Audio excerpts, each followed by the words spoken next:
attacks the pawn, knight c6, defends the pawn. Aggressive moves here are bishop c4, d4 as a gambit. You can even play bishop b5, but knight c3, that one's kind of slow. You blocked both your f pawn and your c pawn. Game usually slows down quite a bit. Bishop b5, that is a good move. And black plays bishop b4. A more aggressive response is knight d4, offering a pawn sacrifice. But bishop b4 is certainly playable. And now d4, usually white castles here, but d4, and now this move I think might lose a pawn, but white can win a pawn back here, so it's definitely interesting. Bishop takes, pawn takes, knight takes e4. So we're going to have some trades of pawns here. This pawn's a goner, right, under attack twice, guarded once, and knight takes e5. Of course, this pawn might fall also. So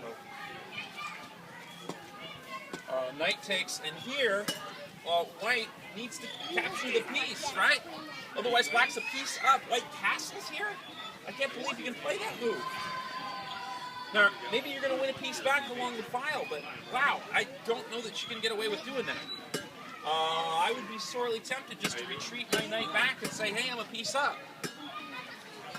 You know, maybe you can win it back here. It's a pin. That is actually... One more time, playground. Yeah. If you want, that would be good to result in a pin. Because knights are, That's the whole idea, right? And even though it can be protected, if you attack the pinned piece, it's got nowhere to run.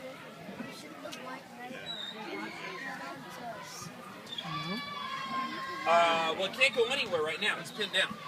So you would have had to go into c3 earlier.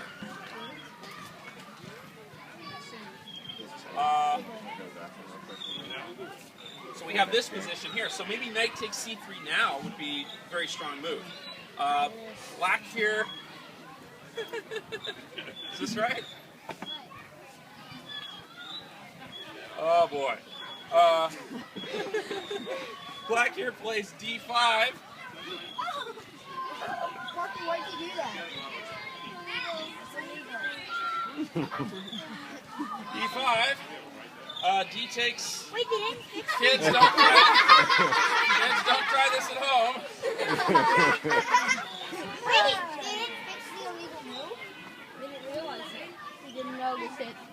And black gets out of check, and the game proceeds. As normal. Whoops.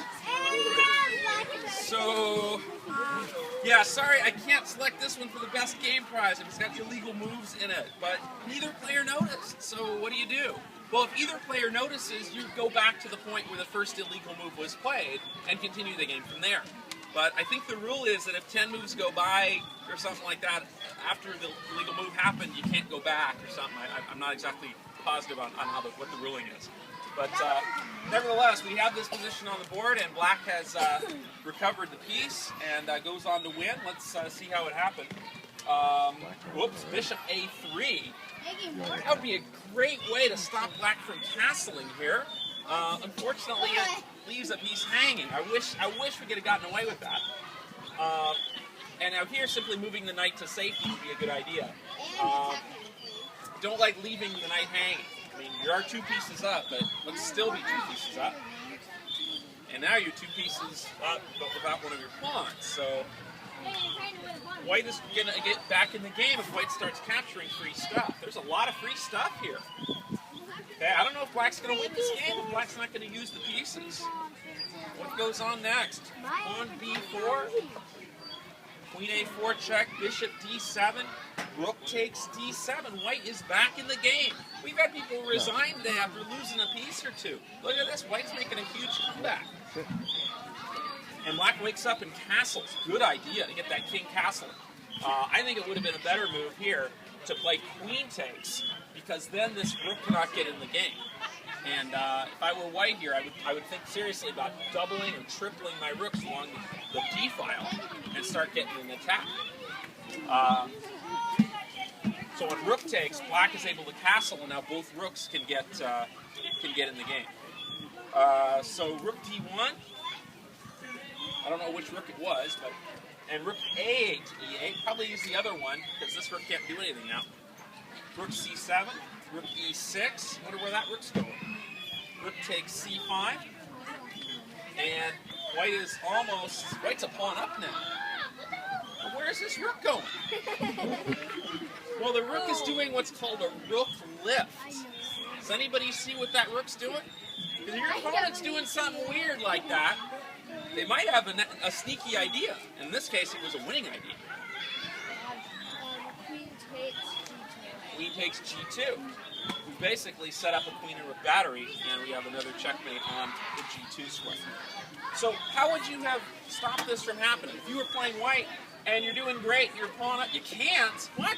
If you're telling me with a safe, solid king side you can't defend yourself? Come on, you certainly can. Move the g pawn, pawn g3.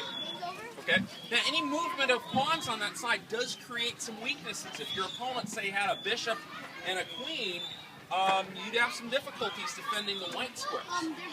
But right now, you know, you have blunted the attack. Also, instead of that, you could have used king. Okay, another thing you do is you can make a run for it.